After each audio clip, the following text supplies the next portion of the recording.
트럼프 행정부가 고강도의 압박 끝에 우리나라를 상대로 거액의 대미 투자 등 상당한 목표치를 도출했습니다. 트럼프 대통령은 한국이 쌀과 쇠고기 시장 개방에 동의하지 않았는데도 농산물 시장 개방을 언급하는 등 자의적인 해석을 내놔 부담이 될 걸로 보입니다. 뉴욕에서 이승윤 특파원입니다.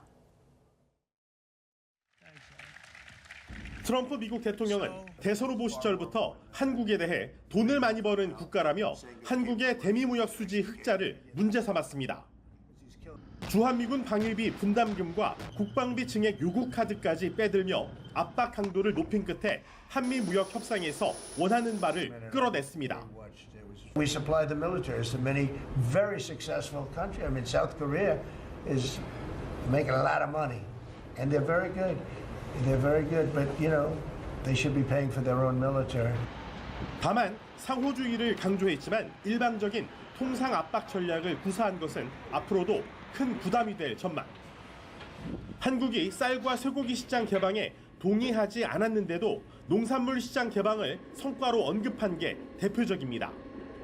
3,500억 달러 규모의 대미 투자 분야도 미국이 소유하고 통제하며 미국 대통령이 직접 선택할 투자처라고 주장했습니다.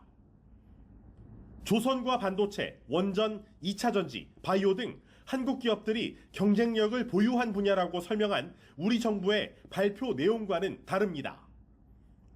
3,500억 달러 투자 액수는 일본과 EU에 비해 작은 경제 규모를 고려한 것으로 보이지만 우리 정부의 상대적 부담은 작지 않습니다. 일본은 5,500억 달러 중 세계적인 거물급 투자자인 손정희, 소프트뱅크 회장의 국부 펀드가 절반 이상을 맡아 부담이 덜한 편. EU는 6천억 달러 규모의 대미 투자액을 여러 나라가 분담하는 만큼 개별 국가의 부담은 그리 크지 않습니다. 그래도 이번 한미 협상은 대미 핵심 수출 품목인 자동차에 대한 15% 관세율을 적용받고 미국 측이 제시한 4천억 달러보다 대미 투자 액수를 낮췄다는 측면에서는 선방했다는 평가입니다. 뉴욕에서 YTN 이승윤입니다. 이재명 대통령은 이번 한미 관세 협상 타결로 미국 시장에서 주유국과 동등 또는 우월한 조건으로 경쟁할 수 있는 여건을 마련했다고 평가했습니다. 대통령실은 구체적인 한미 정상회담 일정도 외교 라인을 통해 협의할 예정이라고 밝혔는데요. 대통령실 취재기자 연결합니다. 강진원 기자. 네, 용산 대통령실에 나와 있습니다. 네, 그동안 관세 협상과 관련해서는 구체적인 언급을 자제했었는데 이재명 대통령 직접 입장을 밝혔죠? 네, 그렇습니다. 오늘 아침 한미 관세 협상 타결 소식이 전해진 뒤 이재명 대통령이 SNS에 글을 올렸습니다. 세계 최대 시장이죠. 미국과의 협상은 국민 주권 정부의 통상 분야 첫 과제였다며 큰 고비를 넘었다고 밝혔습니다. 촉박한 기간과 녹록지 않은 여건이었지만 국익 최우선 원칙에 따라 협상에 임했다고도 했습니다. 이 대통령은 이번 협상 타결로 수출 환경의 불확실성을 없앴다고 평가했습니다. 미국 관세를 주요국보다 낮거나 같은 수준으로 맞춰서 동등 또는 우월한 조건으로 경쟁할 수 있는 여건을 마련했다는 겁니다. 특히 이번 합의에 포함된 3,500억 달러 규모 펀드의 의미를 설명했습니다. 조선과 반도체, 2차 전지, 바이오, 에너지 등 우리가 강점을 가진 분야의 미국 시장 진출을 돕는 역할을 할 거란 건데요. 이 가운데 1,500억 달러는 조선협력 전용 펀드라며 우리 기업의 미국 조선업 진출을 든든하게 뒷받침할 거라고 강조했습니다. 이 대통령은 이번 합의는 제조업 재건이란 미국의 이해와 미국 시장에서 경쟁력 확대라는 우리의 의지가 맞닿은 결과라고 밝혔습니다. 이를 통해 한미 간 산업 협력이 더욱 강화되고 한미 동맹도 더 확고해지는 계기가 될 거라고 기대했습니다. 네, 대통령실이 별도로 세부 합의 내용을 설명했는데 어떤 얘기를 했습니까? 네, 오전 8시 김용범 대통령실 정책실장이 한미 관세 협상 타결 관련 긴급 브리핑을 열었습니다. 실무 협상을 진두지휘했던 대통령실의 핵심 참모가 구체적인 내용을 직접 설명한 겁니다. 김 실장은 우선 미국의 상호 관세율이 25%에서 15%로 낮아졌다고 밝혔습니다. 우리 주력 수출품 가운데 하나죠. 자동차의 품목별 관세도 15%로 인하됐다고 말했습니다. 자동차에 25% 품목별 관세를 매기고 있던 미국은 내일부터는 모든 한국산 제품에 25%의 상호 관세를 부과하겠다고 예고한 상태였는데요. 이번 협상 타결로 이를 낮췄다는 의미입니다. 김 실장은 다만 자동차 품목 관세의 경우 15%가 아닌 12.5%가 되는 게 합리적이었다며 아쉬움을 나타내기도 했습니다. 미국 시장에서 우리 기업과 경쟁하고 있죠. 일본의 자동차는 기존 2.5% 관세에서 12.5%포인트 오른 15%로 합의가 됐는데요. 우리 자동차는 그동안 한미 자유무역협정, 그러니까 한미 FTA를 통해서 0% 관세가 적용됐기 때문입니다. 김 실장은 이와 별개로 미국이 부과를 예고한 반도체와 의약품도 다른 나라와 비교해서 불리하지 않은 대우를 받게 될 거라고 강조했습니다. 앞서 이재명 대통령이 언급했던 3,500억 달러 규모 펀드에 대한 설명도 있었습니다. 김 실장은 이번 합의에서 가장 주목할 점은 조선업 분야 협력 확대라면서 1,500억 달러 규모의 조선협력 펀드에 의미를 부여했습니다. 우리 기업과 소프트웨어에서 강점을 보유한 미국이 힘을 합친다면 미래 선박 분야에서 시너지 효과를 낼 수 있을 거란 겁니다. 나머지 대미 투자 펀드 2,000억 달러는 반도체와 원전, 바이오 등 우리가 경쟁력을 갖춘 분야에 쓰일 거라고 밝혔습니다. 김 실장은 이번 합의 과정에서 농축산물을 개방하라는 미국 측의 강한 요구가 있었다고 밝혔습니다. 그러나 이들 품목이 갖는 민감성을 고려해 쌀과 소고기는 추가로 개방하지 않기로 합의했다고 강조했습니다. 트럼프 미국 대통령의 SNS에서 우리 측이 농산물 시장을 개방할 거라고 시사한 데 대해선 정치 지도자의 표현으로 이해한다며 선을 그었습니다.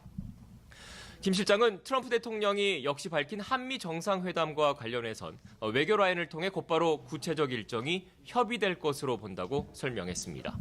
지금까지 용산 대통령실에서 YTN 강진원입니다.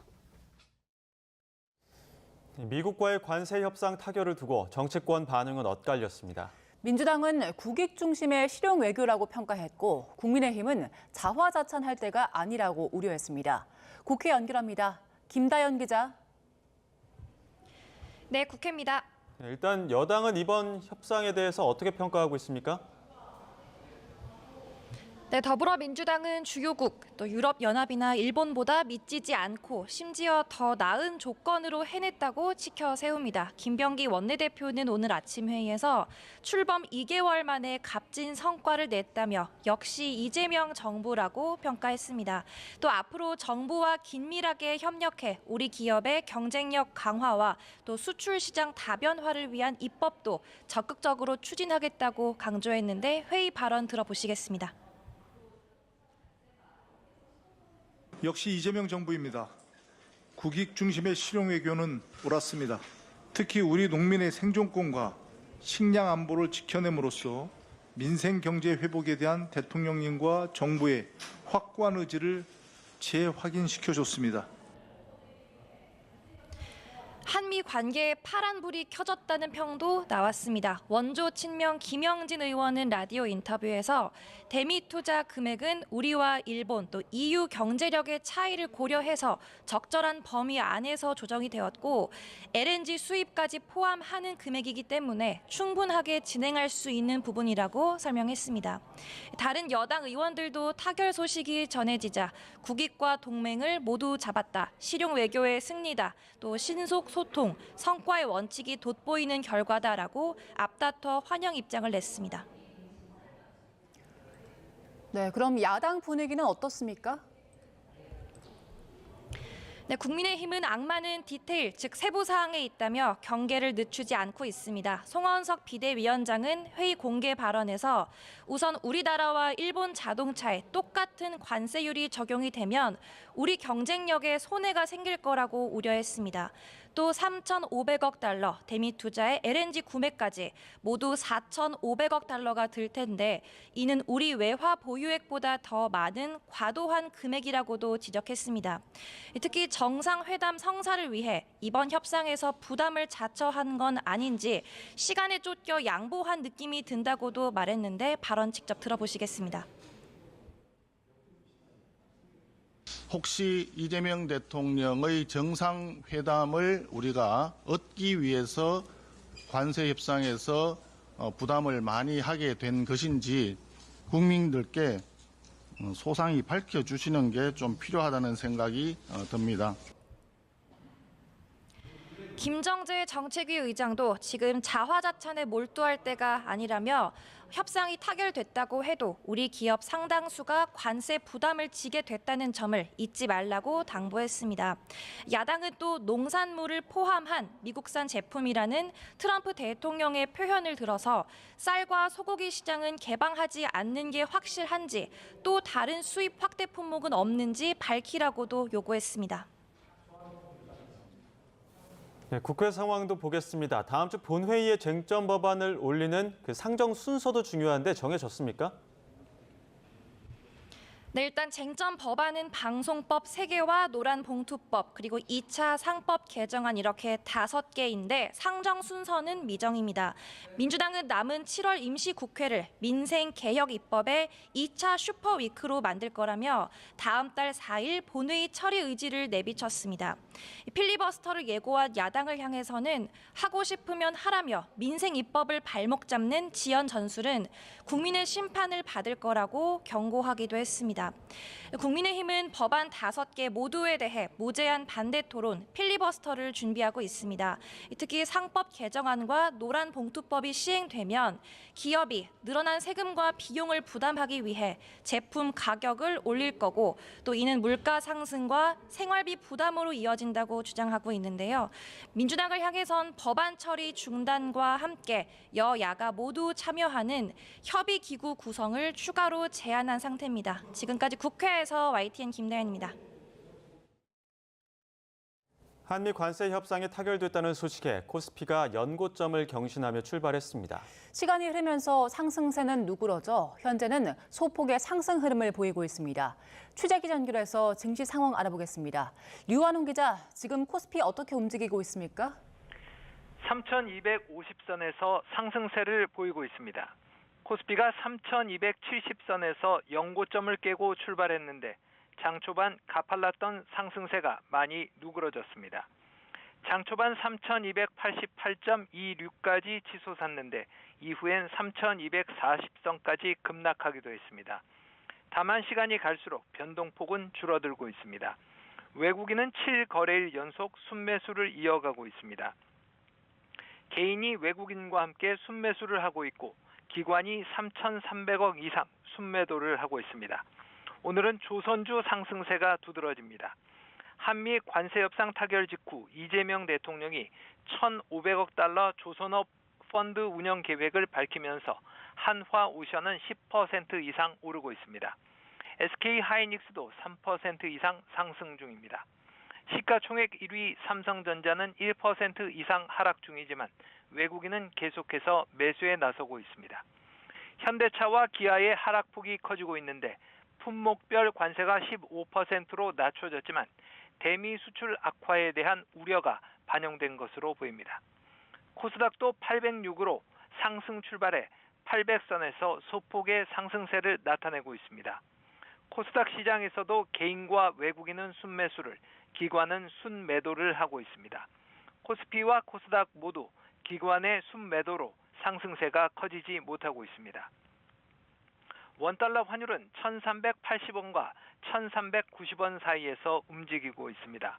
6.9원 오른 1,390원으로 출발해 현재는 1,380원대로 내려와 있습니다.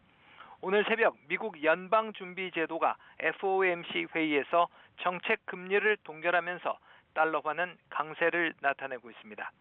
지금까지 경제부에서 YTN 유환홍입니다.